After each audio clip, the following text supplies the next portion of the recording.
لله وإنا إليه راجعون. waxaan ka nimid aniga gudoomiyaha iyo xildhibaanada iyo wasiirada isbitaal Madiina oo ku soo aragnay dad meyd ah iyo dad dhaawac ah. Haldana waxaan nimid meeshii shalay uu qarax ka dhacay. meeshan runtii waxaa ka muuqda inay tahay musiibo qaran.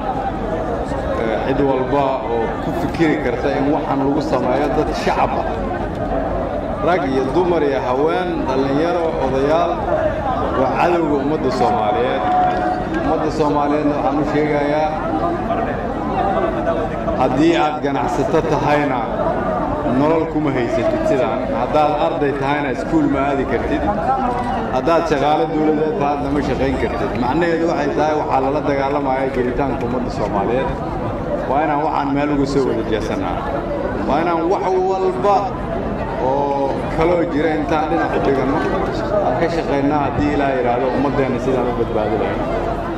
guddiga maanta aan magacaabay oo howlaha musiibadan qaran la xiriira ka shaqaynaya waxaan ka codsanayaa in sida ugu dhaqsaha badan meydkii aan ku soo aragnay isbitaal Madiina loogu sameeyo aas qaran, loona duugo sida ugu dhaqsaha badan. dhammaan shaqaalaha dawladda waxaan ku amraynaa ama la farayaa inay gacan ka geystaan. sidoo kale gobolka Banaadir iyo gudoomiyaha waxaan ka codsanaynaa inay iyaguna dadaalka sii laba jibaaraan.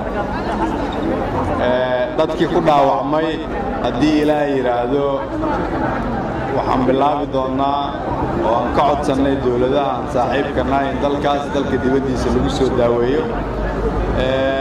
nambarkii tiradii ugu horeysana berita aroorta hore ayaan qaadi doonaa haddii Ilaahay yiraahdo.